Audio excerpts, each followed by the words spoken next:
Hello learners, welcome to my YouTube channel Vaishnavi Shiksha classes. अगर आप इस चैनल पे नए हैं तो don't forget to subscribe the channel. चलिए आज बढ़ते हैं। आज का टॉपिक है करंट अफेयर्स पार्ट 6। तो करंट अफेयर पार्ट 6 का पहला करंट अफेयर आपका है, the food and the drug administration approve the first vaccine RXV for respiratory syncytial virus. एक वायरस होता है जिसका नाम है RSV। RSV एक अत्यधिक संक्रामक श्वासन वायरस है जो खांसी, छींकने, बुखार, घरघराहट, बहती नाक और कम भूख जैसे लक्षणों का कारण बनती है। और ये ज़्यादातर जो ये संक्रमण होता है या जो ये डिज़ीज़ है, ये 60 साल के बाद लोगों को अफेक्ट करना शुरू होती है। तो इसके लिए the food and drug administration ने अप्रूव करी है फर्स्ट वैक्सीन जिसका नाम दिया है RXV। ये जो RXV है, ये जो दवा वैक्सीन जो बनाएगी वो बनाएगी GSK कंपनी, जो ब्रिटिश कंपनी है, उसके द्वारा ये वैक्सीन निर्मित की जाएगी। तो ये था आपका फर्स्ट करंट अफेयर। सेकंड बढ़ते हैं कि WHO ने, वर्ल्ड हेल्थ ऑर्गेनाइजेशन ने May 5, 2023 को ये डिक्लेयर कर दिया कि जो कोविड-19 है वो अब पब्लिक हेल्थ इमरजेंसी नहीं है, क्योंकि पहले इसको एक हेल्थ इमरजेंसी डिक्लेयर किया गया था इंटरनेशनल कंसर्न को देखते हुए, लेकिन अब इसको एक एंडेमिक डिजीज़ के लिस्ट में डाल दिया गया है। तो ये थी आपकी सेकेंड करंट अफेयर। नेक्स्ट आपका करंट अफेयर हम बढ़ते हैं बिट्स पिलानी। सुना होगा आपने बिट्स पिलानी के बारे में। बिट्स पिलानी एक यूनिवर्सिटी है जिसका नाम है Birla institute of technology and science. Hyderabad में बिट्स पिलानी ने एक डेवलप किया है मास्क जिसमें सेंसर्स लगे हुए हैं, वो डिटेक्टिंग मास्क कहलाता है। और ये जो मास्क है वो पूरा मास्क किरीगामी पर बेस्ड है, स्ट्रेचेबल है, फ्लेक्सिबल है और उसमें LIG से उसमें LIG की में डाला गया है। अब LIG क्या है? LIG है लेज़र इंड्यूस ग्रेफाइन। अब ये एक 3D कार्बन नैनो मटेरियल से बना है जो कि एक रियल टाइम अटैचमेंट है इसमें, जो ये सर्जिकल मास्क इन्होंने बनाया है। अब किरीगामी बेस्ड स्ट्रेचेबल मास्क का मतलब हो गया कि एक ये किरीगामी इज़ अ जापानीज आर्ट और टेक्निक आप कह सकते हैं, जिसमें किसी भी पेपर को या किसी ऑब्जेक्ट को कट करके या फोल्ड करके चीज़ें बनाई जाती है। तो ये थोड़ा जापानीज़ टेक्निक पर बनाया गया है। और इसमें क्या चीज़ इन्होंने यूज़ किया गया है? LIG का मतलब होता है लेज़र इंड्यूस ग्रेफाइन। अब ये मटेरियल जो होता है वो मॉनिटर करता है, क्या चीज़ मॉनिटर करता है? बहुत महत्वपूर्ण जो स्वास्थ्य हमारे मापदंड है उनको ये मॉनिटर करेगा, जैसे कि आपका हो गया breath rate, respiratory rate, body temperature rate, pulse rate, blood oxygen saturation. तो इन सबको जो ये मॉनिटर करता है वो चीज़ इसमें आपको लेज़र सेंसर मास्क ये इन्होंने बनाया है जिसमें ये चीज़ें इन्होंने डाली है। नेक्स्ट आपका करंट अफेयर है कि एक कॉमन यूनिफॉर्म होगी अब आर्मी ऑफिसर्स के लिए जिनकी रैंक ब्रिगेडियर है या तो उससे अबव रैंक के ऑफिसर्स के लिए अब सेम इनकी यूनिफॉर्म डिसाइड की गई है। नेक्स्ट आपका करंट अफेयर है लॉरियस अवार्ड। लॉरियस अवार्ड के तरफ बढ़ते हैं हम। लॉरियस अवार्ड दिया गया है world sportsman of the year को, लियोनेल मेसी को। इनको world sportsman of the year का अवार्ड मिला है। नेक्स्ट जो वर्ल्ड स्पोर्ट्स वुमेन का अवार्ड दिया गया है वो दिया गया है शैली एन फ्रेजर प्रेस को दिया गया है। Next award world team of the year दिया गया है अर्जेंटीना मेंस फुटबॉल टीम को। World breakthrough of the year मिला है कार्लोस अल्क्राज को, जो कि ये स्पेन से हैं। Next world comeback of the year award मिला है क्रिश्चियन एरिक्सन को, जो कि डेनमार्क से हैं। Next, world sports person of the year with disability जो अवार्ड मिला है वो मिला है कैथरीन डेब्रूनर को, जो कि स्विट्ज़रलैंड से हैं। World action sports person of the year award मिला है एलिन गू को, जो कि चीन से हैं। जो ये लॉरियस अवार्ड है, ये पहला अवार्ड समारोह जो हुआ था वो 25 मई 2000 को हुआ था। नेक्स्ट आपका करंट अफेयर है रोज़गार मेला से।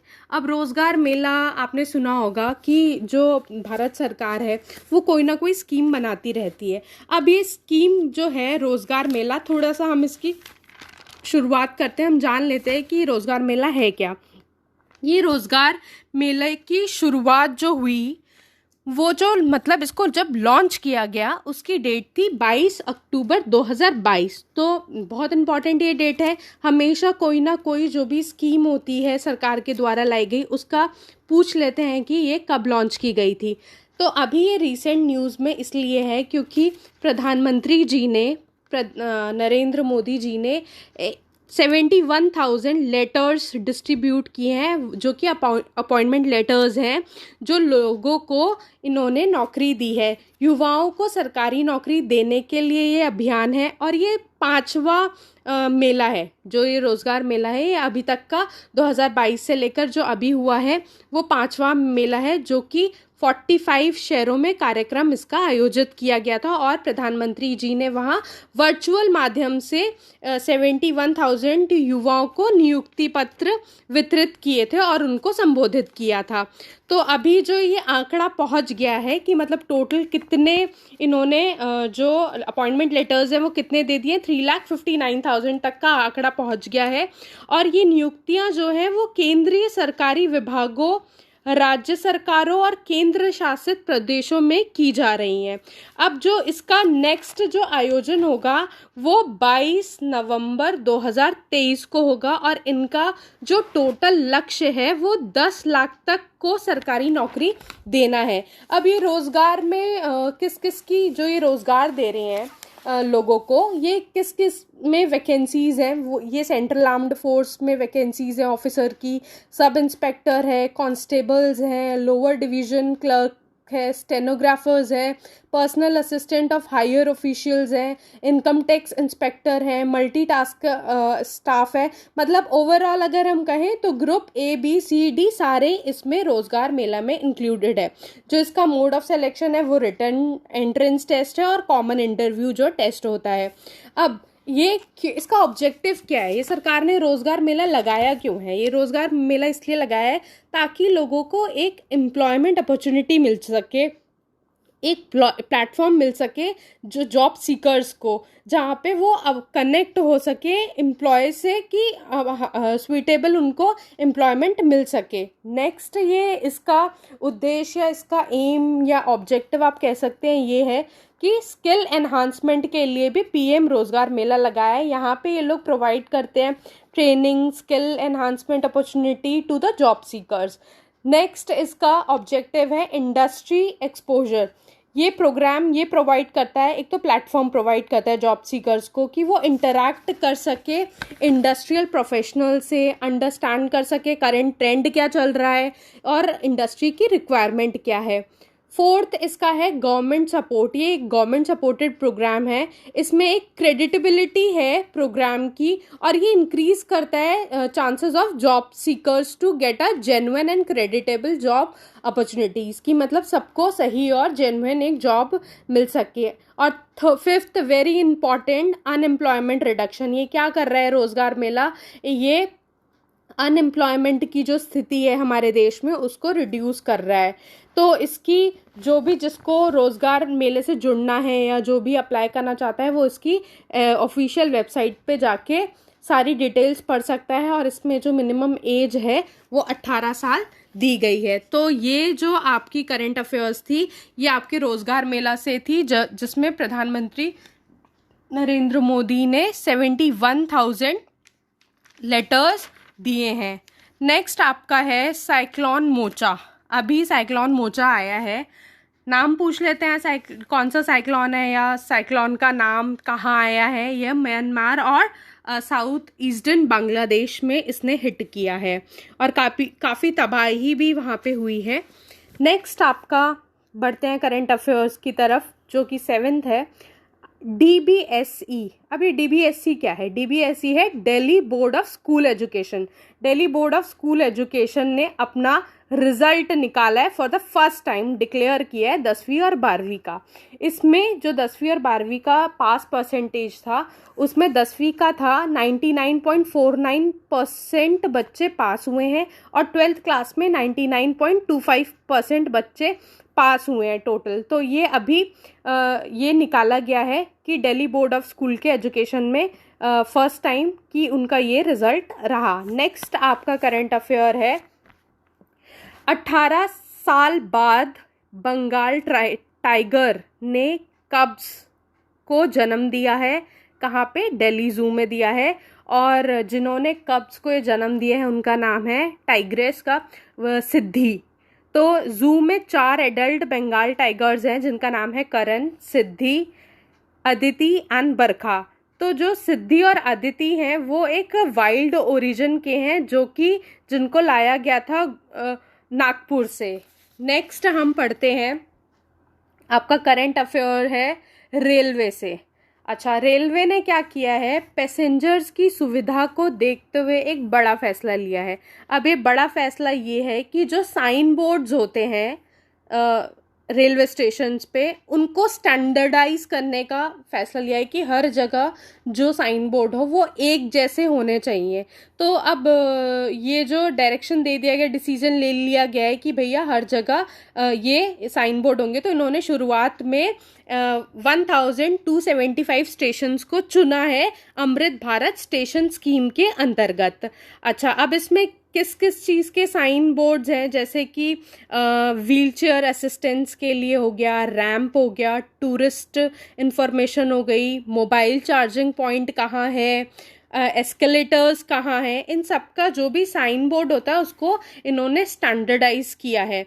अभी जो वर्क इन प्रोग्रेस चल रहा है वो 88 स्टेशंस पे चल रहा है और आगे टेंडर और प्लानिंग के लिए जो प्रोग्रेस हो रहा है वो 1187 स्टेशंस के लिए प्लानिंग अभी चल रही है। अच्छा, ये किस लिए, मतलब क्या, एक पैसेंजर की सुविधा को तो देखते हुए रखा गया है। स्पेशली जो भी पैसेंजर एल्डर हैं, वुमेन हैं, चिल्ड्रन हैं और हमारे जो दिव्यांग भाईजन हैं, उनके लिए ये सुविधा अमृत भारत स्टेशन स्कीम के अंतर्गत लाई गई है कि रेलवे स्टेशन को एक सिस्टम होगा, साइनेज सिस्टम, जिसमें स्टैंडर्डाइज कर दिया जाएगा और जो ये कलर, टाइप, साइज, यहाँ पे सबका एक स्टैंडर्ड होगा।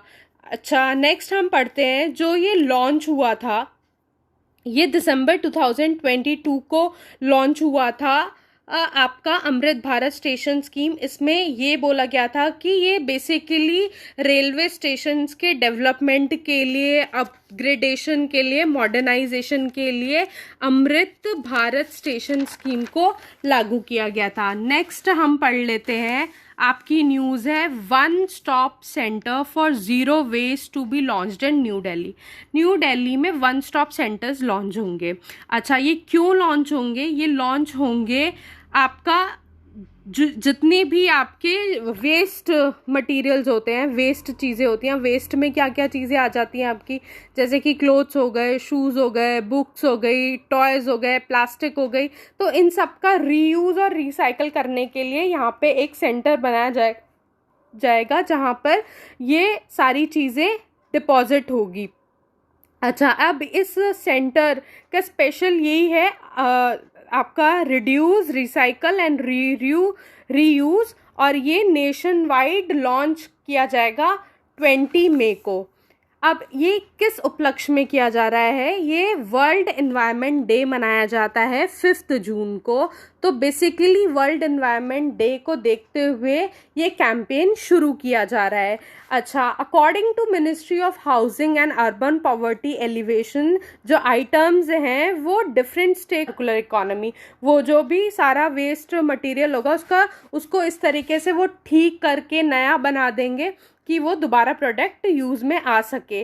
तो जो ये RRR सेंटर है, ये सेटअप होगा, नेशन वाइड कैंपेन है। और किसके अंतर्गत हो रहा है ये?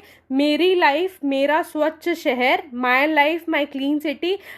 और ये स्वच्छ भारत मिशन के अंतर्गत, स्वच्छ भारत मिशन अर्बन 2.0 के अंतर्गत ये लॉन्च किया जाएगा। नेक्स्ट आपकी जो न्यूज़ है वो है बार्सिलोना से। बार्सिलोना प्लेयर्स जो हैं उन्होंने 27th ला लीगा टाइटल जो है वो जीत लिया है।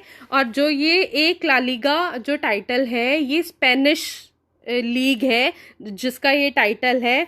और उन्होंने किसको हराया है? एस्पानियोल को 4-2 से हराकर इन्होंने पॉइंट टेबल में 85 पॉइंट्स के साथ जीतने वाली ये दूसरी टीम बनी है। जो रियल मैड्रिड ने यह खिताब 35 बार जीता है, मतलब ये दूसरी टीम बनी हुई है, पहली रियल मैड्रिड है। ये बिल्कुल ये आपकी करेंट अफेयर है और हो सकता है कि ये आने वाले आपके एग्ज़ाम में ये ज़रूर आएगी। और अगर आपको वीडियो अच्छी लगी हो तो like, share and comment. Thank you.